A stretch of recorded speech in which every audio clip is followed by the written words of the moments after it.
foi também trazer um momento de reflexão, fazer a gente pensar um pouco no como está funcionando todo o nosso Brasil, né? Para a gente sair um pouco do mundo só da medicina, do nosso mundo da faculdade e olhar uma forma mais geral. Aqui estão nossas referências e muito obrigada.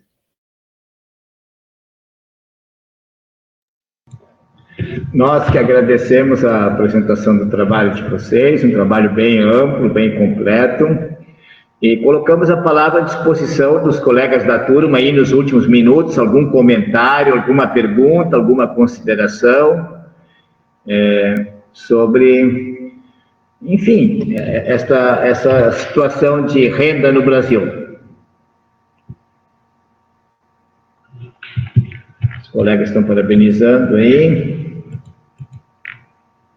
Alguém gostaria de fazer alguma pergunta, algum comentário?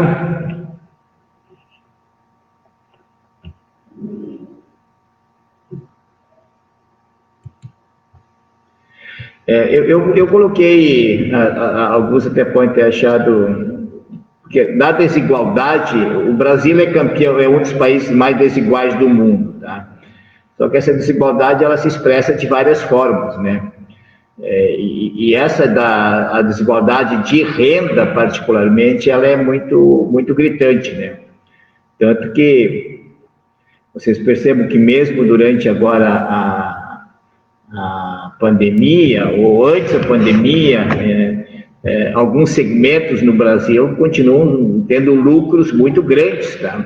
Eu acho que tem que ter lucro, mas os lucros têm que ter alguma racionalidade. Exemplo, os bancos, tá?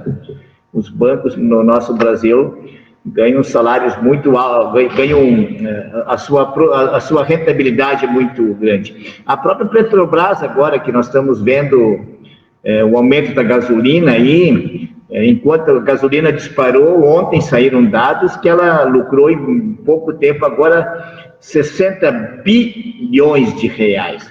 Ou seja, um lucro muito grande numa época de pandemia, né? E é isso que é desigualdade, ou seja, qual é a função social também das empresas, né? Vocês viram que hoje o serviço de banco, além de a gente pagar taxa de tudo, apesar da crise, eles continuam tendo uma alta rentabilidade. E um grupo aqui apresentou aquela pizza, tá?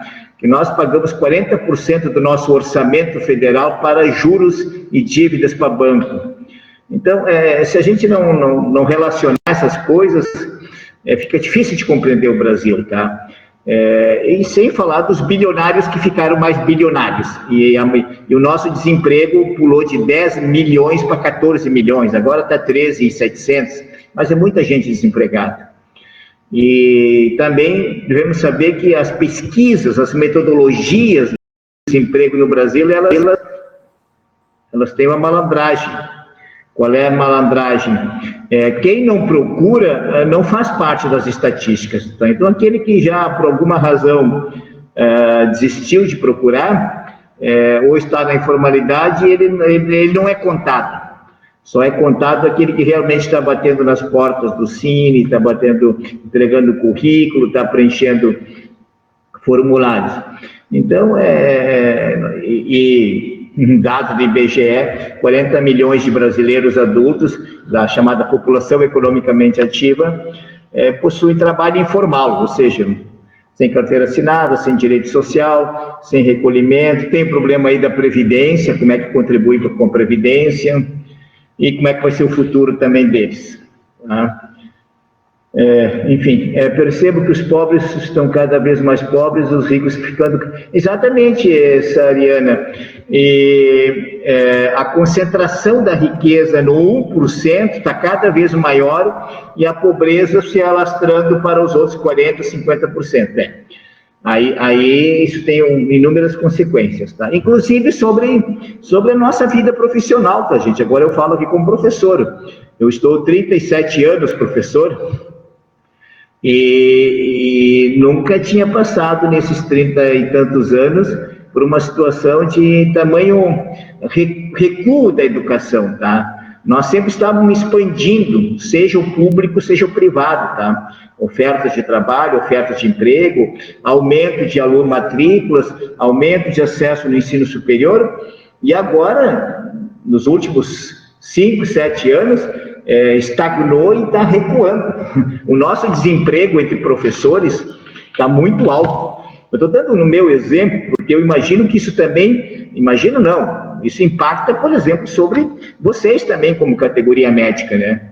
O que os médicos até então tinham, vamos dizer assim, de pacientes, tá? Entre aspas, clientes, vão ter, vocês vão encontrar uma população com menor poder aquisitivo até de acessar a saúde, tá? Sariana, acabam barganhando tudo, olha, avô. Nós temos empresas com muita dívida tributária, não é só empresas, né? Aonde se mobiliza muito dinheiro no Brasil, também não se paga os impostos. Eu vou dar um exemplo, futebol, tá? São milhões e milhões, bilhões e bilhões nesses clubes e não pagam INSS, não pagam os tributos para os federais. O segmento do esporte, do futebol, que lida com milhões e bilhões. Empresas também, tipo essa que você cita aí. Mas, Fernanda, Júlia, parabéns, Luísa, Morvana, Poliana, parabéns pelo trabalho, bem apresentado, bem amplo, tá? E peço que todos enviem os trabalhos por mensagem de curso, porque a avaliação 1 eu tenho que lançar, já estou lançando, que precisamos colocar lá no diário. Obrigado a todos. Semana que vem, então, o último grupo. Fala, Júlia. Professor, a gente te mandou a parte escrita, precisa mandar a apresentação? Sim, manda a apresentação. Inclusive, eu peço que os grupos mandem a apresentação para todos, tá? Porque os outros, os que fizeram o trabalho não receberam. Então, mande para mim e para os colegas. Eu quero que todos tenham essas apresentações.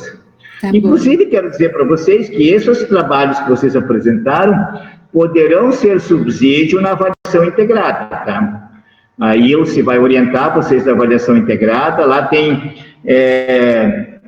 vocês terão um estudo de casos com base no cenário atual. Então, esse trabalho que vocês apresentaram vai ajudá-los lá também na avaliação integrada, quando é para montar lá as análises, tá? Por isso que eu quero que todos recebam a apresentação de todos, tá? Para poder utilizar isso como subsídio da formação e também para a conclusão do nosso ano. Certo, pessoal? Mais alguma pergunta? Então, até a próxima terça-feira. Tchau, tchau. Tenham uma boa semana. Depois, no final de semana também, o último feriado do ano. E próxima terça nos vemos aí novamente. Um abraço, tchau, tchau. Professor. Fale. Eu queria fazer uma pergunta. Eu lhe enviei a resenha crítica. O senhor recebeu, né? O senhor me enviou o e-mail de volta? Sim. E para quando que a gente tem que apresentar? As apresentações começam provavelmente na próxima semana. Dia 16 ou 23. 23 com certeza. Semana que vem o grupo, como eu mandei uma mensagem para vocês agora durante a aula. Semana que vem termina o último grupo, começam as apresentações. A apresentação do livro. Semana que vem tem que estar o livro lido. A entrega pode ser depois. O importante é terminar, ler o livro até semana que vem. Tá, e me diz uma coisa, não sei se a gente se organiza para fazer uma ordem de apresentação, ou como eu já apresentei, eu posso... É que assim, bom, para organizar a ordem, teria que ver os livros lidos, tá? Então, vocês podem se organizar assim, porque eu preciso que os livros, primeiro assim, os livros lidos pelos colegas, todos de uma vez, e depois o autor, exemplo. GCE, quem lê o GCE tem que ser um grupo, tá? É por grupos, livro e autor, para não ter gente que comece com GCE e lá daqui a uma semana, duas, o outro também é presente, é por obra, tá? É por obra, autor e tema, essa é a ordem. Tá bem então, professor. Não, mas pode se organizar, não tem problema. Tá, como eu já fiz, eu já li, eu vou ver quem mais já tenha feito, daí se der para a gente começar, então. Isso vai depender, assim, aí como te disse, você começa com uma obra, e ela desencadeia. A ordem é, alguém começa e todos que leram aquele livro têm que apresentar, depois o autor, e aí segue uma lógica, uma sequência. Sim, eu vou perguntar lá no grupo para quem que já fez, quem que já terminou, daí, se caso tiver, eu acho que já tem umas 4 pessoas que já leu a mesma obra que eu. Pois é, aí forma um grupo na hora de apresentar. A gente faz uma roda sobre esse livro aí. Tá bem, professor. Obrigada. Tá? Um abraço, tchau, tchau.